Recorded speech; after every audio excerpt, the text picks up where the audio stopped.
বিশ্বনবী মুহাম্মদ রাসূলুল্লাহর মেয়েকে রাখা হয়েছিল কবরে। তিনি কবর খুঁড়তে গিয়েছিলেন হযরতে আবু যর, যার সম্পর্কে আজকে একটা হাদিস পড়লাম।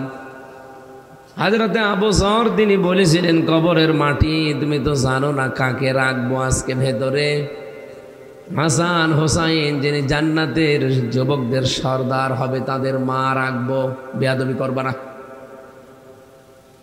কোনো আওয়াজ নেই। চিন্তা করলেন কি আমি শুনেছি নবীর মুখে কবরের ভেতরে এই হবে, কোনো আওয়াজ দেয় না।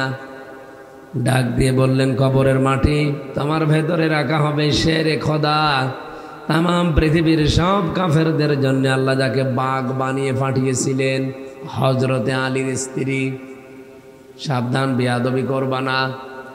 কোনো আওয়াজ নেই। চিন্তা করলেন কি, এবার বললেন, দেখো জান্নাতে যত মহিলা যাবে সব মহিলাদের সর্দারিনী হবে এই মেয়েটা। বিশ্বনবী মুহাম্মদ রাসূলুল্লাহর মেয়ে ফাতেমাতুজ জাহরাকে রাখছি, সাবধান, বেয়াদবি করবা না। হযরতে আবু যর চিন্তা করলেন, কবরে শুনলাম নবীজির মুখে যে বিভিন্ন রকমের জিনিসের আওয়াজ পাওয়া যায়, কই কিছুই তো বলে না। হঠাৎ দেখে মানুষের ভেতরে মানুষের মতো আওয়াজ দিতেছে। আবু যর নিজে শোনো, মানুষকে শুনিয়ে দাও। আমি হাসান হোসাইনের মাকে চিনি না, হযরতে আলীর স্ত্রী চিনি না, জান্নাতের সর্দারিনী চিনি না, মুহাম্মদুর রাসূলুল্লাহ সাল্লাল্লাহু আলাইহি ওয়াসাল্লামের মেয়েও চিনি না। আমি চিনি কাজ। যদি দুনিয়ায় কাজ ভালো হয় আমি কবর জান্নাতুল ফেরদাউস হয়ে যাব। যত দূর চোখের দৃষ্টি যায় আমি তত দূর সরে যাব। কিন্তু যদি কাজ কারবার খারাপ হয়, যতগুলো পরিচয় দিলে কোনো পরিচয় আমার কাছে খাটবে না। শুধু দিতে দেরি এমন চাপ দেওয়া হবে, এক পাশের হাড় আর এক পাশে ঢুকে যাবে। হযরতে আবু যর বলেন, এদিন আমি কবরের মুখ থেকে এই কথাটা শুনেছিলাম মানুষের মতো। ওই দিন থেকে একটা চিৎকার দিয়ে যে বের হয়ে গেলাম, জীবনে কোনো দিন আমি আর সংসার করার সাহস পাইনি। সেইটা শোনালাম, আপনাদের কোনো রেসপন্সই নেই। বিশ্বনবী জানিয়েছেন সূরা মুলক যদি সত্যি কেউ পড়তে পারে ঘুমের আগে, অসত কবরে যাবে, কবরের আযাব আল্লাহ মাফ করে জান্নাত বানিয়ে দেবে। কি আছে এই মুলকের ভেতরে? আল্লাহ নিজে আরম্ভই করেছেন, দেখেন, তাবারাকাল্লাযী বিয়াদিহিল মুলক। আল্লাহ বলেন বরকতশালী ওই আল্লাহ। তাবারাকা শব্দ দিয়েছেন আল্লাহ প্রথম। তাবারাকার ব্যাখ্যায় আমি পড়েছি পৃথিবীর যত দোষ, যত আয়েব আছে, যত রকমের দোষ ত্রুটি মানুষ আল্লাহকে দিতে পারে, যত রকমের বদনাম দিতে পারে, যত রকমের শিরিক আল্লাহর সাথে করতে পারে, সব কিছু থেকে আমার আল্লাহ মুক্ত। কবর পূজার মাধ্যমে, পীর পূজার মাধ্যমে, মানুষের আইন পূজার মাধ্যমে যত রকমের শিরিক চলছে, সব শিরিক থেকে মুক্তকে। আরো জোরে বলেন, আল্লাহ মুক্ত। শুধু এতটুকুই শেষ করেননি, তার পরিচয়টা দিতে যাচ্ছিলেন। নিজের কথা বলতে বলতে হঠাৎ আলোচনার ধরন তা আল্লাহ পাল্টিয়ে ফেললেন। বিয়াদিহিল মুলক, আমি যে সব থেকে মুক্ত, শুধু এতটুকুই না, সব কিছুর রাজত্ব আমি আল্লাহর হাতের ভেতরে। এ পৃথিবীর যত ক্ষমতা আছে সব ক্ষমতা কার হাতে? আরো জোরে। কত মানুষে বাংলাদেশে এখনো পর্যন্ত বলে ক্ষমতার উৎস জনগণ। এটা যারা আমরা বিশ্বাস করি না তাদেরকে দেশদ্রোহী পর্যন্ত মানুষ বলে, দেশের শত্রু বলে। আর ওই 71 সালের ওই নতুন গালি দেয়, ওই পুরাতন গালিগুলো আবার রিপিট করার জন্য ওইগুলো আমাদের পেছনে লাগায়, যারা আমরা বলি যে ক্ষমতার উৎস কে। আপনি যাই বলবেন বলতে পারেন, কিন্তু এ কথা থেকে এক চুলও নড়ব না। কি ইউজাহিদুনা ফি সাবিলিল্লাহি ওয়ালা ইয়াখাফুনা লাওমাতা লাইম। যারা আল্লাহর রাস্তায় জিহাদ করে, টিকে থাকে, প্রচেষ্টা চালায় আল্লাহর দ্বীনের জন্যে, তারা কোনো তিরস্কারকারীর তিরস্কারকে গুরুত্বই দেয় না, কিছু মনেই করে না। আপনি দেখেন এই 15.5 বছর না 54 বছরে কত রকমের গালিগালাজ উল্টা পাল্টা কথা ছোট করার জন্য আমাদের বিরুদ্ধে বলেছে, কিছুই মনে করি না। আপনি কি আমাকেও যদি রাজাকার বলেন আমি কিছুই বলবো না বলেন? একবার ফেনী আসছিলাম কুষ্টিয়া থেকে, অলরেডি আমি নোয়াখালী কুমিল্লা পার হয়ে চলে এসেছি, 14 গ্রাম পার হয়ে। ওসি সাহেব কোথা থেকে যেন নাম্বার নিয়ে বসে, হুজুর কোথায়? এই তো আসি। কোথায়? 14 গ্রাম। আপনি আর আসবেন না কেন? আমাদের কাছে নির্ভরযোগ্য সূত্রে খবর এসেছে আপনি নাকি চিহ্নিত রাজাকার। ওনারে বললাম, স্যার আপনি আমাকে কোনোদিন দেখেছেন? বলছে না। কে বলল? সকালবেলা 4 জন সবুজ পাগড়ি মাথায় দিয়ে আল্লাহর ওলিরা এসেছিল, ওরা লিখিত দিয়ে গেছে আপনি নাকি কুষ্টিয়ার চিহ্নিত রাজাকার। আরো কয়েকজনের নাম দিয়েছে। বললাম সবুজ পাগড়ি আমি শুনেই বুঝেছি কোন আল্লাহর ওলি, মজ ভণ্ডরি। ওরা এসে সরাসরি তো বলতে পারে না যে আমাদের ভণ্ড বাবার বিরুদ্ধে বলবে, তা বলে নাই, বলছে রাজাকার, তা চিহ্নিত। ওনারে বললাম স্যার ওরা দিয়ে গেল আর আপনি শুনে আমাকে কল দিয়ে আরম্ভ করলেন, কোনোদিন আপনি আমারে দেখেননি। আমার বয়স সেই সময় চলছিল, সে ছেলে যাওয়ার আগে 19 সালে, এখন তো 33, ওই সময় ছিল মনে হয় 29, 28, 29 হবে। বলেন তো 29 বছরে কোনো মানুষ রাজাকার হওয়া সম্ভব? আমার বাবা ওই সময় হয়েছে কিনা আল্লাহ জানে, বাবা মনে হয় হয়েছিল, কয়েক বছর হতে পারে। আমার বাবার বয়স এখন খুব বেশি হলেও কত 55 বছর হবে। তো বাবা মনে হয় এই সময় 1 বছর বয়স ছিল। আমার বাবার বাবা যে তাকেও রাজাকার বললে মানাবে কিনা আল্লাহ জানে।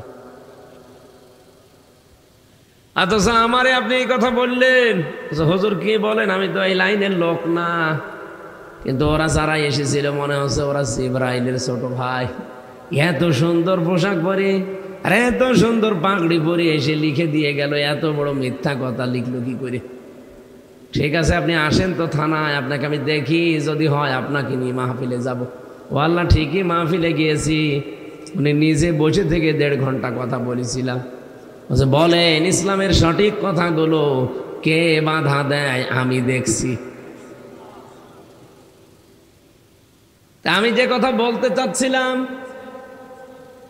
আজ আমরা যারা সত্যি আল্লাহর দ্বীনের জন্য মন থেকে কাজ করতে চাই, প্রচেষ্টা চালাই, তারা কোনো তিরস্কারকারের তিরস্কারকে আমরা সত্যিই পাত্তা দেই না, গুরুত্বও দেই না।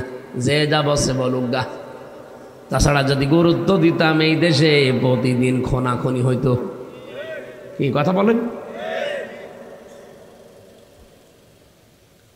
এই জন্য বিয়াদিহিল মুলক আমরা বিশ্বাস করি, শুধু তা না, আমরা এটা দেখাতে চাই যে বিয়াদিহিল মুলককে, ক্ষমতার উৎস জনগণ নয়, এই ক্ষমতার উৎস আমার আল্লাহ। এই বিশ্বাস যাদের ভেতরে নেই তারা মুশরিক। কি কথা বললেন? শিরিকের যতগুলো প্রকার আছে তত বিভিন্ন জায়গায় আপনারা আলোচনায় শুনেছেন। শিরিক বিল জাত, শিরিক বিল সিফাত, শিরিক বিল ইখতিয়ারা, শিরিক বিল হুকুক, এভাবে 120 প্রকার আছে তাফসিরে। আল্লাহ যেটা পারে ওইটা অন্য কেউ পারে, এই বিশ্বাস করার নাম হচ্ছে শিরিক। কথা বুঝতেছেন? আল্লাহ যেটা পারে ওইটা অন্য কেউ পারে, এ বিশ্বাস করার নাম, এ বিশ্বাস আমরা করি না।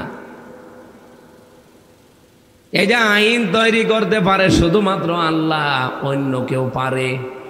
সুতরাং বিশ্বাস যারা করেন তারা আজকে থেকে অ্যাক্টিভ হবেন যে আল্লাহর তৈরি করা আইনের বাইরে যারা আছে তাদের সাথে আমি আজকে থেকে আর নেই। কি কথা বললেন? একেবারে বাংলা কথা বলছি। আল্লাহর পাশাপাশি কেউ আইন তৈরি করতে পারে না।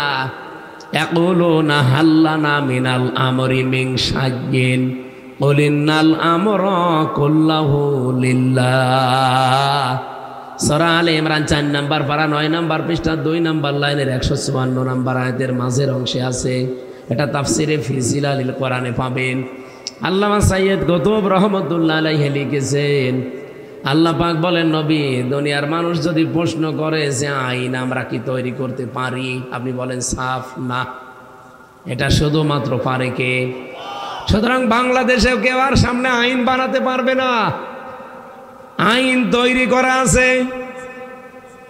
মাওলানা জহিরুল ইসলামদের মতো মানুষ যে শুধু এগুলো কার্যকর করবে। হ্যাঁ, কথা বলেন না কেন? এর বাইরে যারা আছে মানুষের তৈরি করা, লেনিন, কার্ল মার্কস, মাও সেতুং, ব্রিটিশের আইন যারা আবার তৈরি করা আছে, কায়েম করতে চায়, তাদের পেছনে থাকলে আপনি মুশরিক হয়ে মরবেন। সুতরাং এই মুশরিক আমি হয়ে মরতে চাই? বলেন বলেন। আল্লাহ কত সুন্দর করে নিজের পরিচয় দিতে দিতে এই পরিচয়টাই দিয়ে দিলেন, তাবারাকাল্লাযী বিয়াদিহিল মুলক। বরকতময় ওই আল্লাহ যার হাতের ভেতরে রাজত্ব। সুতরাং রাজত্ব দেওয়ার মালিক দুনিয়ার কেউ না, কে? গত বর্ষদিন আজকে 14 তারিখ ফিলিস্তিনের পক্ষে সারা বাংলাদেশের প্রায় সব দলের লোক এক হয়েছিল। কথা বলেন। কিন্তু একটা বড় দলের রেকর্ড শুনলাম আজকে দুপুরবেলা, অডিও রেকর্ড ফাঁস হয়ে গেছে। পিনাকি দাদার ইলিয়াস সাংবাদিক ফাঁস করে দিয়েছে। সর্বোচ্চ যিনি আছেন ওই দলের, তাকে এই দেশ থেকে মহাসচিব সাহেব কল দিয়েছে যে লিডার, কি করা যায়? সারা বাংলাদেশ তো সব এক হয়ে যাচ্ছে ফিলিস্তিনের পক্ষে, আমরা যদি কিছুই না করি তাহলে দেশের মানুষের একটা খারাপ ধারণা আসবে। উনি ওখান থেকে এই জবাব দিচ্ছে, দেখেন এখন পশ্চিমাদেরকে আমাদের পক্ষে রাখা লাগবে, নয়তো সামনে ক্ষমতায় যাওয়া যাবে না। ও ফিলিস্তিনের ইস্যু নিয়ে বেকার পশ্চিমাদের মাথা গরম করার দরকার নেই। আপনি এরকম কথা বলতে পারলেন, ক্ষমতায় সব হয়ে গেল। আরে ভাই, আপনি যদি কিয়ামত পর্যন্ত এই দেশে ক্ষমতায় থাকেন আর যদি মুশরিক হয়ে মরে যান, কিয়ামত পর্যন্ত থেকে আপনি করবেন কি? আমরা তো ওই ধারণায় পাল্টাতে চাই। পৃথিবীর জমিনটা যে ধোকায়, জানা আল্লাযী খালাকাল মাউতা ওয়াল হায়াতা দিয়েছেন আল্লাহ। আল্লাহ বলেন, আল্লাযী খালাকাল মাউতা ওয়াল হায়াতা, আমি এমন আল্লাহ, আগে মৌত বানিয়েছি এরপরে হায়াত বানিয়েছি। কেন আল্লাহ আগে হায়াতের পরে মৌতের কথা বলতে পারতেন না? আগে মৌতের কথা দিলেন কেন? তাফসীরে মুফাসসিরিন ইকরাম জানাতে চেয়েছেন, পৃথিবীর মানুষেরা তুমি যত উপরে ওঠো না কেন, এই চিন্তা সব সময় করবা যে আমার মরা লাগবে। ৭৭টা আয়াত আছে আর ৭৩টা ধারা আছে। বাংলাদেশের সংবিধান যেই দিন এই ৭৩টা ধারা দিয়ে তৈরি হয়ে যাবে, আল্লাহর কসম বাংলাদেশ মিনি জান্নাত হবে। কি কথা বলছেন? ৫৪ বছরে মিনি জান্নাত তো হওয়া দূরের কথা, মিনি জাহান্নাম হয়ে আছে। এটাকে রূপান্তর করে যদি সত্যি এই দেশে আপনি মিনি জান্নাত দেখতে চান, পাবেন যদি এই ৭৭টা আয়াতের ৭৩টা ধারা সংবিধানে সংযোজন করা হয়। যেহেতু সংবিধান সংযোজন চলছে, সংস্কার চলছে, এই মাত্র ৭১ সাল থেকে এই ২৪, তার মানে ৫৪ বছরে প্রায় ২২ বার বাংলাদেশের সংবিধান এদিক ওদিক করা হয়েছে। ২২ বার লাগবে না, শুধু কোরআনে কারিমের সূরা ফুরকানের এই ৭৭টা আয়াতের ৭৩টা ধারা একটু তুলে দেন, দেখেন বাংলাদেশে আসিয়ার মতো ৮ বছরের মেয়ে জীবনও ধর্ষণ হবে না। আজ আমরা আতঙ্কে আছি, ঘরে থাকতে পারি না, খুন হয়ে যাব। এই যে যেখান থেকে আসলাম মহেশখালী, মাগরিবের একটু আগে একজন খুন হয়ে গেল আমাদের সামনে। আজকে তাকে পিটিয়ে মেরে ফেলেছে। বিএনপির কর্মী উনি, আওয়ামী লীগের এক কর্মী, তাকে বাঁশ দিয়ে পিটিয়ে জায়গায় মেরে ফেলেছে। আর জনগণ ক্ষিপ্ত হয়ে আওয়ামী লীগের ওই লোকটাকে পিটিয়েছে, এখনো মরে নাই, মনে হয় মরে যাবে। পুলিশ ঘিরে ফেলেছে, চারিদিকে থমথমে বিরাজ করছে। এই জন্যই যখন ঝামেলা হয়ে গেছে, না ওখানে মাগরিব থেকে এসেছিল, এখানে এসে ঠিক আমি রাত ৯টায় উঠতে পারতাম। ওখানেই শেষ করতে যে হামিদুর রহমান আজাদ সাহেব আসলেন, এই দেরি হয়ে গেল কাজ কারবারে। প্রশাসন এসে পুরা মাহফিল, মানে আতঙ্ক, থমথমে অবস্থা, কিভাবে মানুষ আসবে? আজ আমাদের ঘরে থাকলেও আমরা নিরাপদে না, দেখলাম যেখানে মেরেছে ঘরের ভেতরে। বাইরে থাকলে আমরা গুম হয়ে যাচ্ছি। এই সংস্কৃতি সামনে যেন বন্ধ হয়, তার জন্য এইটা লাগবে। কি লাগবে? এর বিকল্প নেই। আল্লাহ পাকের আয়াত শোনেন, আল্লাযী খালাকাল মাউতা ওয়াল হায়াতা। আমি আল্লাহ তোমাদেরকে আগে মউত বানিয়েছি, এরপরে হায়াত বানিয়েছি। আল্লাহ রাব্বুল আলামিন পৃথিবীর ময়দানে আল্লাহ আমাদের আগে মউত বানিয়েছেন। এজন্য কোরআনের বর্ণনা, কাইফা তাকফুরুনা বিল্লাহি ওয়া কুনতুম আমওয়াতান। আমার সাথে নাফরমানি করো, কুফরি করো, কি করে করো? তোমরা তো মৃত ছিলে। কি ছিলে?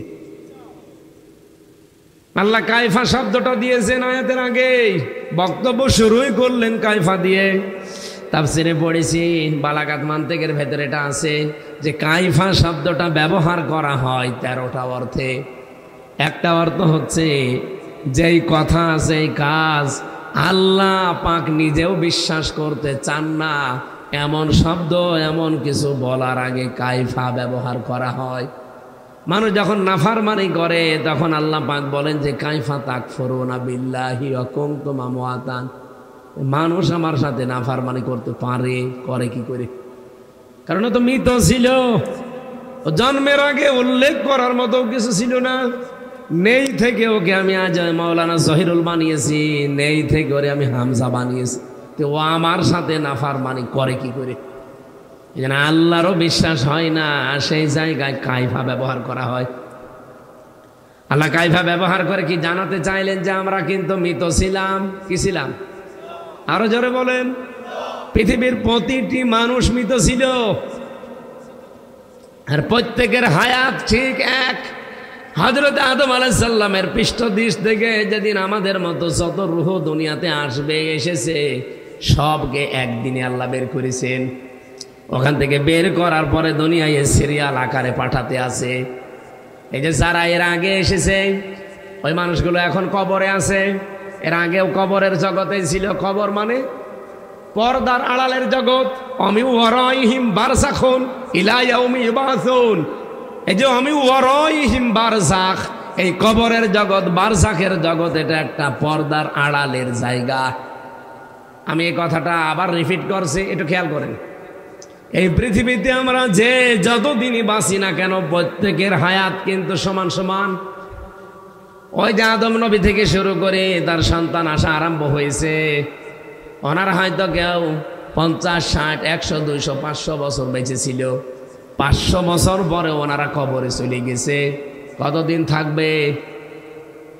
কিয়ামত পর্যন্ত। হয়তো আমাদের আসতে আসতে একটু দেরি হয়ে গেল, কিন্তু আমরা এর আগেও তো একটা বারযাখের জগতে ছিলাম, পর্দার আড়ালে ছিলাম। কি কথা বলেন না কেন? তাহলে আমাদের একটা কবরের জগৎ শেষ হয়ে গেছে। আমরা হয়তো 60-70 বছর পরে আবার ওই পর্দার আড়ালের জগতে চলে যাব। ওনারা যেমন এখন আছে, তাহলে ওনাদের হায়াত আমাদের হায়াত আপনি গড় করেন, পৃথিবীর প্রতিটি মানুষের হায়াতই প্রায় এক। কিয়ামতের আগে যিনি এসে 2 বছর পরে মারা যাবে, তারটাও এক, কারণ সেও কবরে আছে এখন। কথা বুঝতেছেন? আল্লাহ জানেন মাউতা শব্দটা আগে দিলেন। রব্বুল আলামিন জানাতে চেয়েছেন পৃথিবীর মানুষেরা যাই করো, যত উপরে ওঠো, সব সময় এই চিন্তা রাখবা যে আল্লাহ আমার কিন্তু মরা লাগবে। কুল্লু নাফসিন যায়িকাতুল মাউত ওয়া ইন্নামা তুওয়াফাউনা উজুরাকুম ইয়াউমাল কিয়ামাহ ফামান যুহজিহা আনিন নার ওয়া উদখিলাল জান্নাতা ফাকাদ ফাজ। সবাইকে মরা লাগবে।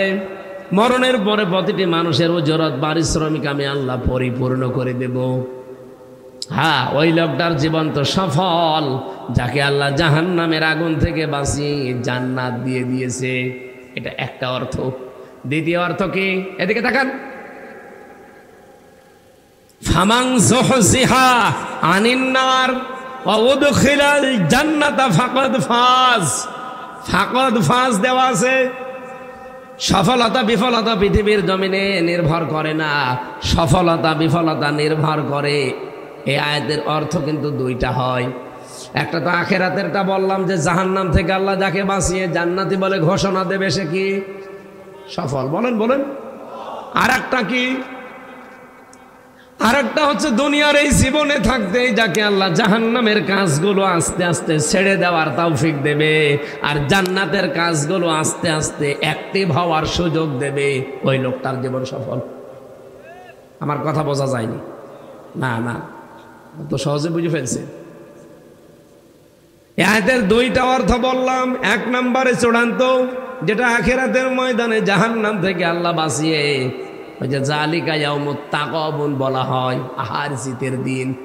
ওই দিন যাকে আল্লাহ জিতিয়ে দেবে সেই আসল জিত।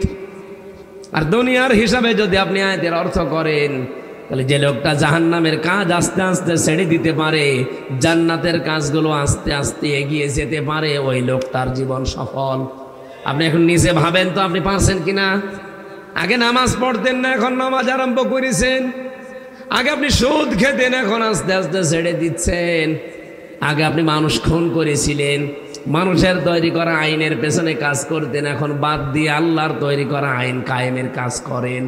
তাহলে আপনি চিন্তা করবেন যে আমি আস্তে আস্তে জাহান্নামের দিক থেকে জান্নাতের দিকে এগিয়ে যাচ্ছি। পৃথিবীর ভাই বোনেরা, ওয়ামাল হায়াতুদ দুনিয়া ইল্লা মাতাউল গুরুর। আল্লাহ পাক বলেন, দুনিয়ার বান্দা বান্দিরা, এ পৃথিবী কিন্তু ধোঁকা। কি বলেন বলেন? আমাকে যে যতই ভালোবাসুক না কেন, আল্লাহ বলছেন ধোঁকা। আমার মা বাবাও ধোঁকা, আমার মা বাবা পর্যন্ত ধোঁকা, আমার বউ ধোঁকা। আপনি কি মনে করছেন বউ আপনাকে ভালোবাসে? আমিও জানি, এটা রেকর্ড হচ্ছে, আমার ম্যাডামও শুনছে, শুনুক। ও কপালে যা আছে হবে। কালকে বাড়ি যাব তো, সাথে আজকে তো ভালো থাকি। সত্যি কথা বলছি, আমি নিজে বাস্তবতা এটা দেখেছি। আমি ছেলে চেয়ে 3 বছর আরো বেশি বুঝেছি। পৃথিবীর জমিনটা যে মাতাউল গরুর, এটা হাড়ে হাড়ে টের পেয়েছি আমি। পৃথিবীতে কেউ কারো না। হ্যাঁ, ওনার বাবার সাথে ওনার সম্পর্ক দুনিয়ার জীবনে, দুনিয়ার জীবন শেষ, চোখ বন্ধ হয়ে গেলে ফাইদা নফিখা ফিস সূরি ফালা আনসাবা বাইনাহুম ইয়াউমাইযি ওয়ালা ইয়াতাসাআলুন। যেদিন সিংহায় ফুৎকার দেওয়া হয়ে যাবে, ওই দিন থেকে যত নসব আছে, আনসবের বহু বচন, নসবের বহু বচন আনসব, যত রকমের সম্পর্ক আছে, সে রক্তের হোক, আত্মীয়তার হোক, নিজের মা বাবার সাথে বলেন, দলীয় সম্পর্ক বলেন, গ্রাম সম্পর্কে বলেন, প্রতিবেশীর সম্পর্ক, যত রকমের সম্পর্ক দুনিয়ায় আল্লাহ বলেন সব কাট হয়ে যাবে। মরণের পরে আপনি, হ্যাঁ, এই দুনিয়াতে উনি ওনার বাবার সাথে ভালো ব্যবহার করবে, এই কারণে ব্যবহার দিয়ে ওনার আখেরাত তৈরি হবে। এক কথা বলছেন কেন? কারণ পৃথিবীতে এমন কোনো কাজ ওই বাবার জন্য যদি করে যেটা আল্লাহ রসুলের নিষেধ, ওই বাবাই ওনার শত্রু হয়ে দাঁড়াবে। আমি যদি সত্যি এখন মারা যাই, এখন যদি চট্টগ্রাম থেকে খবর চলে যায় ম্যাডামের কাছে যে উনি মারা গেছে, বলবে লাশ নিয়ে আসেন, হয়তো কান্নাকাটি করে পাগল হয়ে যাবে। আমিও জানি, একেবারে পাগলের মতো খাওয়া দাওয়া বন্ধ করে দেবে 2-3 দিন।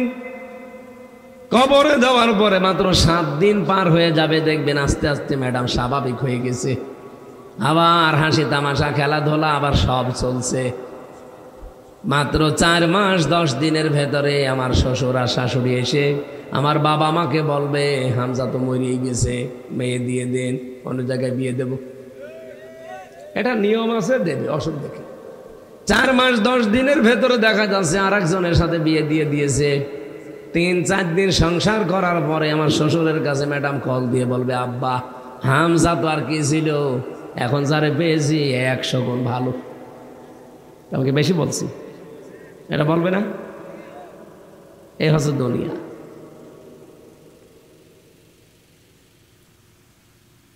আমার নিজের বাবার নাম হচ্ছে রিয়াজউদ্দিন, তার বাবার নাম জাহান আলী, তার বাবার নাম নমাজ আলী। এরপরে আমার চিনি না। আপনি চেনেন? আপনি খুব বেশি হলে না 3 পুরুষ বলতে পারবেন, তারপরে আপনারও জানা নেই। ওনার বাবার নাম ইসহাক, তার বাবার নাম আশরাফ আলী তার বাবার নাম। তাও তো আমি 3টা বলেছি, উনি তো 2টার বেশি আর পারছেই না। আমার নিজেরটাই আমি বলছি, আল্লাহর কসম করান আমার সামনে। আমার বাবা এখন 55 বছর, তার বাবা মারা গেছে আমি জেলে থাকতে, 73 বছরে মরে গেছে। তার বাবা নমাজ আলী তার থেকে আর 50 বছর আগে মরে গেছে। এখন বলেন এই নমাজ আলীর বাবাকে আমি তো জানি না, উনি যদি এখন কুষ্টিয়া এসে বলে যে এই বাড়ি আমার, এই ভিটা আমি বানিয়েছিলাম, আমি নমাজ আলীর বাবা, দাঁত মুখ খুলে ফেলবো না। কিসের নমাজ আলীর বাবা আপনি? আমি তো নমাজ আলীকে চিনি না। কথা বলছে না কেন? কারণ আমি নমাজ আলীকে দেখিনি, আমি জাহান আলী পর্যন্ত দেখেছি। নমাজ আলী আসলে তারে আমি উঠতে দেব না। আর আপনি নমাজ আলীর বাবা, ছাতা বাদ দেন। যদি থাকার জায়গা না থাকে, কুষ্টিয়া ওই যে আমার গ্রামের বাড়ি হালসা, ওখানে মসজিদ আছে, বারান্দা থেকে সকালে কেটে পড়েন। অথচ এই জায়গা জমি এই ভেটায় 2 তলা বাড়ি কিন্তু উনি বানিয়েছেন। কথা বলেন না কেন? আমার নিজের জীবনও এইটাই হবে। আমার ওই 2 তলা বাড়িতে আমি যদি মাত্র আর 100 বছর পরে আসি, আল্লাহর কসম যারা থাকবে তারা আমাকে চেনে না, আমাকে ঢুকতেও দেবে না। আল্লাহ শব্দটা এই জন্য চয়েস করেছেন, আল্লাহ দিয়ে খলাকল মাওতা দিয়ে, যে দুনিয়ায় যা করো না কেন এই চিন্তা সব সময় রাখবা যে আল্লাহ আমার তো মরা লাগবে। আল্লাহ রাব্বুল আলামিন মরণের পরে দিয়েছেন আল হায়াতা, তোমাদের জীবনও আমি বানিয়েছি। এখন মা মানাল হায়াত লগাতানা সারাহান, হায়াত কাকে বলে? আপনারা কি ঘুমাচ্ছে? হায়াত আমি 5 প্রকার পেয়েছি। 1 নম্বরে ওই যে রুহের জগতের যে হায়াতটা আমরা পার করলাম তার নাম আলমে আরওয়াহ। এর পরের জগতে ছিলাম আমরা মায়ের পেটে, আলমে বুতুন। 3 নাম্বারটা এখন আমরা আছি আলমে দুনিয়া। 4 নাম্বার সামনে একটা আছে আলমে বারজাক, কবরের জগৎ। সর্বশেষ একটা জগৎ আছে আলমে আখেরাত। জগৎ কয়টা? আরো জোরে। 2টা পার করে ফেলেছি, 2টা সামনে আছে, মাঝখানেরটায় আছে, তার মানে সামনের 2টাও পার করা লাগবে। এখন সামনে যেহেতু 2টা বড় বড় জগৎ বাকি আছে, বিশাল কবর, বিশাল আখেরাত। রব্বুল আলামিন বলেন কেন এই 2টা বানিয়ে দুনিয়ার এই ছোট্ট জমিনে পাঠালাম জানো? পরীক্ষা করার জন্যে। কোনো কিছু বিজ্ঞানীরা বানালে সেটা যদি পরীক্ষা না করে, বানানো জিনিসের কোনো মূল্য আছে? বলেন বলেন। আল্লাহ আমাদেরকে পরীক্ষা করার জন্য 60-70 বছরের একটা জীবনে পাঠিয়েছে, অথচ এর আগেও বিশাল জীবন, পরেও বিশাল জীবন। বলেন তো, আদম নবীর পর থেকে কত কোটি কোটি বছর পার হয়ে গেছে। এতদিন আমরা কিন্তু আলমে আরওয়াহ ছিলাম, ওই রুহের জগতে ছিলাম না? একটা জগৎ বার করে এসেছি, সামনে আর একটা ওয়ারাইহিম বারজাখের জগৎ আছে। তাহলে ওইটাও কবর, আগেরটাও কবরের মতো বিশাল বিশাল কবর সামনে পেছনে পড়ে আছে। মাঝখানে একটা হালকা 60-70-80 বছরের মতো একটা জীবন। এটা আমার মনে হয় আল্লাহ পাক আমাদেরকে ওই যে বম বানিয়ে যদি পরীক্ষা করা লাগে, আমাদেরকেও পরীক্ষা করার জন্য এখানে পাঠিয়েছে। আল্লাহ জানে শব্দ দিয়েছেন লিয়াবলুয়াকুম, আমি তোমাদেরকে পরীক্ষা করতে চাই। আইয়ুকুম আহসানু আমালা, তোমাদের ভেতরে কে সবচাইতে ভালো কাজ করে আসতে পারো। আমার প্রশ্ন হচ্ছে, আল্লাহ কিন্তু আকসারু আমালা দেয়নি যে বেশি কে কাজ করতে পারো আমি দেখব না। ভালো কাজ আর বেশি কাজের ভেতরে পার্থক্য আছে। এই বাংলাদেশে অনেক বেশি কাজ হয়েছে, ভালো কাজ হয়নি। অনেক বেশি বেশি কাজ করেছিল। এই যে আপনাদের যে টানেলটা বানিয়েছে, বিশাল কাজ, কিন্তু কাজটা ভালো না। এখনই পানি ওটা আরম্ভ হয়ে গেছে, কয়েকদিন আগে রিফারিং করেছি। এমনকি যত যত কাজ আমরা দেখছি, এই কাজগুলো বেশি বেশি হয়েছে, কিন্তু কাজটা ভালো হয়নি। এই জন্য যে টার্গেট পর্যন্ত ছিল, টার্গেট যাওয়ার আগেই নষ্ট হয়ে যায়। এদেশে আমরা ভালো কাজ চাই না বেশি কাজ চাই? ভালো কাজ। বলেন বলেন। এ কাজ বলতে শুধু দুনিয়ার কাজ না, আখেরাতের কাজও ভালো হওয়া লাগবে। যেহেতু ভালো কাজ আল্লাহ চাই, বেশি কাজ চাই না। এখন ভালো কাজ কি? দুনিয়া আখিরাত মিলে যত কাজ আছে সব চাইতে ভালো কাজ কি বলেন? আমরা যদি আয়াত নাও বুঝে থাকি, সাহাবীরা বসে নাই, এই কথা বলছে না কেন? ঘুম লাগছে না? আজকে আমার হাতটা কেটে গেছে হঠাৎ করে, খুব ব্যথা লাগছে। যেখানে লাগছে মনে হচ্ছে যে রওশনের সাথে বাড়ি গেছে। একটা ব্লেড ছিল ওই যে ধারে, আমি টের পাইনি এবং হাত টান দিয়েছি, একেবারে ব্লেড লেগে গেছে ভেতরে। চট্টগ্রামবাসী, পৃথিবীতে যেহেতু বেশি কাজ আল্লাহর দরকার না, আল্লাহর দরকার কি কাজ? ভালো কাজ হওয়ার জন্যে কয়েকটা শর্ত লাগে। আপনি আমি মনে করলে কোনো কাজ ভালো কাজ জীবনেও হবে না। ভালো কাজ হওয়ার জন্য শর্ত 4টা। 1 নম্বরে ভালো কাজ হওয়ার জন্য ওই কাজের জ্ঞান থাকা লাগবে, এলিম বলা হয় যেটা। 2 নম্বরে ওটা ইখলাস থাকা লাগবে, অ্যাক্টিভিটিস থাকা লাগবে, আল্লাহর প্রতি বিশ্বাস। 3 নম্বরে ওই কাজের শুধুমাত্র আপনার নিয়ত থাকলে হবে না, ইখলাস থাকলে হবে না, ওই কাজের প্রতি মনোযোগ না। 3 নম্বরে ওই কাজটা দুনিয়া আখিরাতের কোনো ফল বয়ে আনে কিনা, এটা আগে খেয়াল করা লাগবে। আমরা এমন এমন কাজ করি দুনিয়াও কোনো উপকার নেই, আখিরাতে তো নেই। এই যে পয়লা বৈশাখ, কি কাজ করলেন আপনি? কোন উপকার আছে এটার দ্বারা আপনি বলেন? আন্তর্জাতিক সাম্রাজ্যবাদী যারা, তারা আমাদের পকেটের টাকাগুলো বের করার জন্য এই দিবসগুলো আমাদের কাছে দিয়েছে। আমাদের পকেটের টাকা কি করে বের করা লাগবে সেই বুদ্ধি তাদের ভালো আছে। এই জন্য কি উল্টা পাল্টা জিনিস বানিয়ে আমাদের ছেলে মেয়েদের কাছে গেলে বিক্রি করে। আপনি ইসলামের যে দিবসগুলো দেখবেন, সেখানে কিন্তু এরকম খালি খাবো খাবো নেব নেব নেই, সেখানে আগে ত্যাগ, এরপরে ভোগ। যে ঈদুল আজহা, ঈদুল ফিতরে আপনি আগে খাবেন, আগে ভোগ করবেন, হবে না, আগে ত্যাগ করেন। কি কথা বুঝতেছেন না? ঈদুল ফিতরে যে গেল 1 মাস রোজা রেখেই খাবেন, হবে না, আগে সাদগা দেন, ফেতরা দেন। আপনার ফেতরা নিয়ে গরিব মানুষ আগে সেমাই চিনি কিনে খাবে, আনন্দ করবে, ওর আনন্দ দেখে আপনি আনন্দ করবেন। ঈদুল আজহাতেও তাই, 2 লাখ টাকা দিয়ে গরু কিনে আপনি খাবেন, হবে না, আগে জবাই করে গরিবকে দিয়ে আসেন। গরিবের ছেলে মেয়েরা খাবে, আনন্দ করবে, ওর হাসি দেখে আপনি হাসবেন। তাহলে ইসলামের দিবসগুলো হচ্ছে আগে ত্যাগ, এরপরে ভোগ। কি আগে ত্যাগ না? আর যত দিবস আছে বাংলাদেশে তাকান, একটা দিবসেও কোনো ত্যাগ আছে? পয়লা বৈশাখে কি ত্যাগ করলেন আপনি? শুধু ভোগ করেছেন। পান্তা ইলিশ থেকে শুরু করে পয়লা বৈশাখের শাড়ি, জুতা, 3 পিস, এমনকি অনেকে অনেক কিছু ভোগ করেছে, আমি বলতে পারলাম না। আর কিছুদিন আগে যে একটা দিবস গেল, বিশ্ব বেহায়া দিবস, কি ওইটাও তো খালি ভোগ ভোগ ত্যাগ পরে, খালি খাবো নেব নেব খাবো। এই জন্য কোনো কাজ যদি কেউ ভালো করতে চায়, ভালো কাজ হওয়ার জন্য 1 নম্বরে আমি কি বলেছি? নিয়ত। বলেন তো, আরো জোরে বলেন। 2 নম্বরের ভেতরে ইখলাস থাকা লাগবে। 3 নম্বরে কাজটা দুনিয়া আখিরাতে উপকার কেমন হয় ওইটা হিসাব বিবেচনা করে কাজটা করা লাগবে। রব্বুল আলামিনের এই নিয়ম নীতিগুলো আমরা যদি ফলো করে কাজ করতাম, যতটুকুই করতাম কাজটা ভালো হয়ে যেত। আয়াতের তাফসীর আমরা না বুঝলে ও নবীর সাহাবীরা বেশ ভালোভাবে বুঝেছিলেন।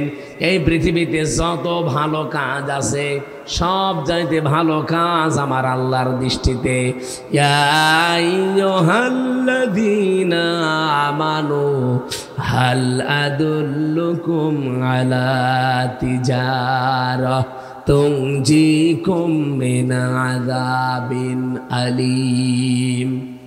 ইমানদারেরা, আমি একটা ব্যবসার কথা বলবো, যেটা করলে জাহান্নামের আগুনে যাওয়া লাগবে না, কঠিন যন্ত্রণাদায়ক আযাব থেকে আল্লাহ তোমাদের বাঁচিয়ে দেবে।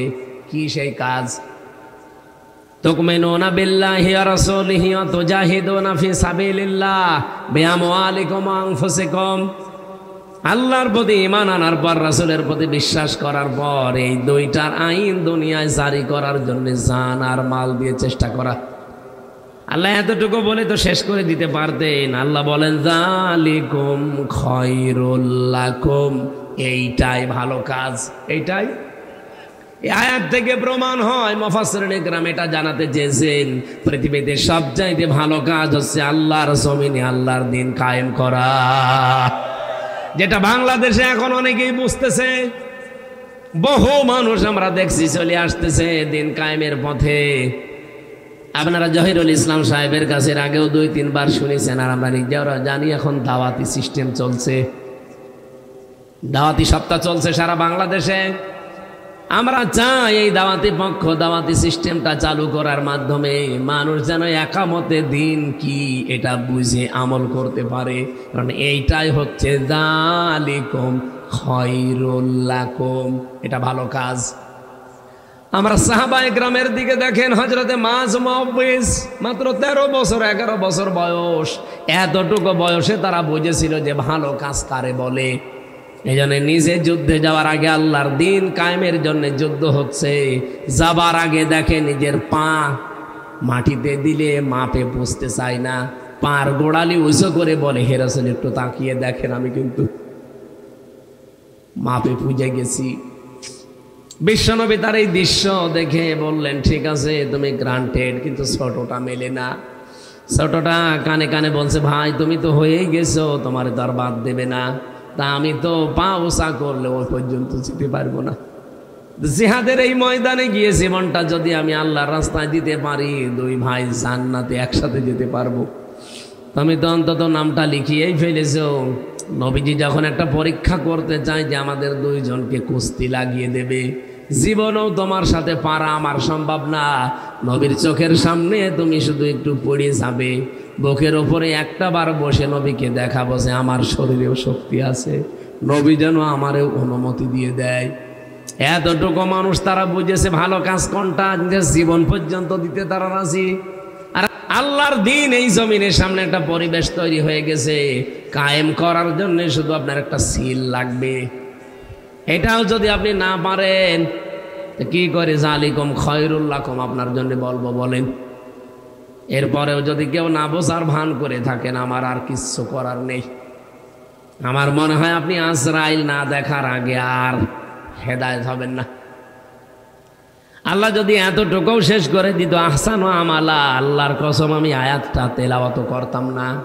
এর আল্লাহ পরে 2টা নাম এমন সুন্দর সুন্দর দিয়েছেন, একটু খেয়াল করেন।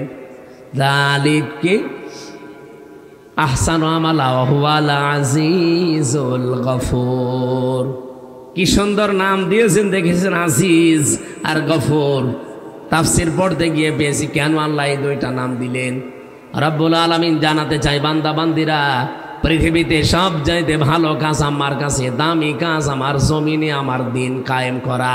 এটা করতে গিয়ে যদি ভুল হয়ে যায় আমি আল্লাহ তোকে গফুর হিসাবে মাফ করে দেব।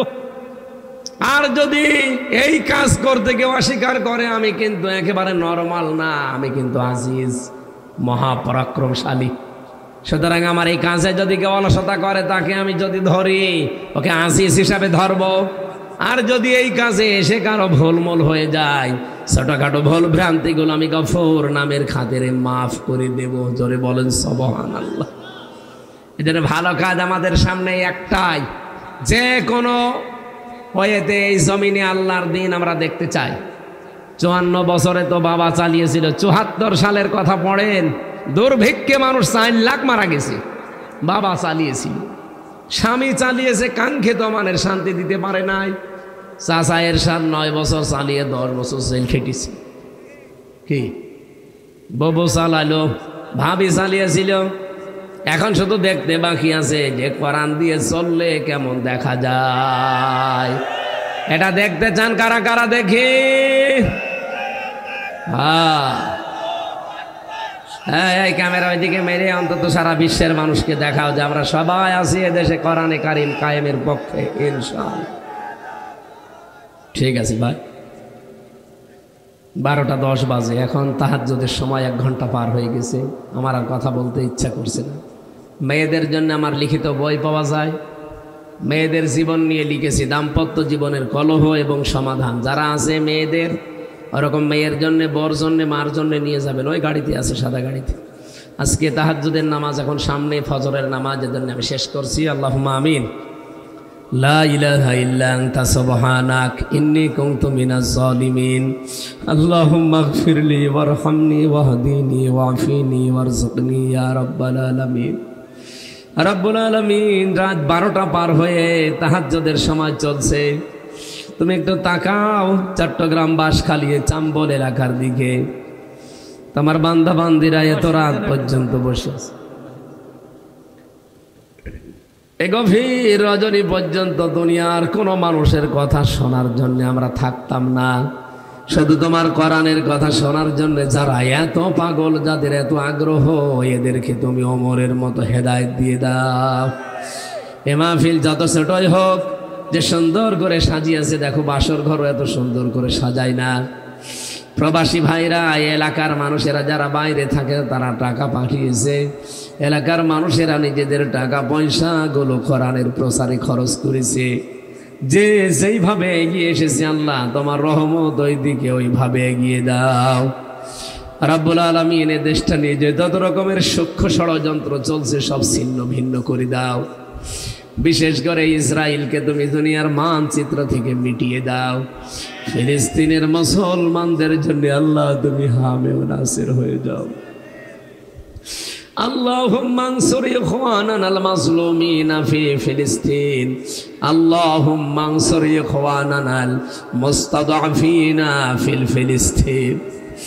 আল্লাহুম্মা আনসুর ইখওয়ানানাল মাজলুমিনাল মুসলিমিনা ফিল হিন্দুস্তান। আকফা আইন তৈরি করার মাধ্যমে এই উগ্রপন্থী হিন্দুরা, এই পৃথিবীর নিকৃষ্ট জাতি, এই মুশরিকরা মুসলমানদের বাড়ি ঘর, মাদ্রাসা, মসজিদ পর্যন্ত তারা আজকে অনেকগুলো তালা লাগিয়ে দিয়েছে। রাব্বুল আলামিন, আল্লাহুম্মা ইন্না নাজআলুকা ফি নুহুরিহিম ওয়া নাউযু বিকা মিন শুরুরিহিম। এদের মোকাবেলায় আমরা তোমাকে রাখলাম, আল্লাহ তুমি যথেষ্ট হয়ে যাও। হাসবুনাল্লাহু ওয়া নি'মাল ওয়াকিল, নি'মাল মাওলা ওয়া নি'মান নাসির। মা বোনদেরকে খাদিজার মতো বানিয়ে দাও। মাহফিলের সম্মানিত সভাপতি মাওলানা ইসহাক সাহেব, আল্লাহ তাআলা তোমার এই বান্দাকে তুমি হায়াতে তাজ্জেবা সিহাতে কুল্লিয়া দাও। যদি হায়াত দুনিয়ার জমিনের হায়াত শেষ হয়ে যায়, ইমানের সাথে তোমার জান্নাতে তুলে নাও। সহসভাপতি অধ্যাপক মাওলানা জহিরুল ইসলামকে কবুল করো। প্রধান অতিথি সহ ইরান ভাই সহ যত অতিথি এখানে এসেছে, প্রত্যেককেই মাফ করে দাও। কখন কার কাছে আজরাইল চলে আসে জানি না। যে কয়দিন আছি দুনিয়ায় সব চাইতে ভালো কাজের সাথে আমাদের জড়িত রাখো আল্লাহ। লিয়াবলুয়াকুম আইয়ুকুম আহসানু আমালা। এই আহসানু আমালা সাহাবায়ে কেরাম যেভাবে বুঝেছিলেন, আমাদেরকেও ওইভাবে বোঝার তৌফিক দাও। বারাকাল্লাহু লানা ওয়া লাকুম ফিল কোরআনিল আযীম। এলাকায় মাটির নিচে যারাই ঘুমিয়ে আছে, কবরগুলো কোরআনের ইজ্জতে জান্নাত বানিয়ে দাও। চর্মচোখে দেখতে বড় স্বাদ জাগে। 56,000 বর্গ মাইল তোমার কালাম দিয়ে চলছে। জীবনে এটা দেখে মরণ আমাদেরকে দিও আল্লাহ। আলহামদুলিল্লাহি রাব্বিল আলামিন।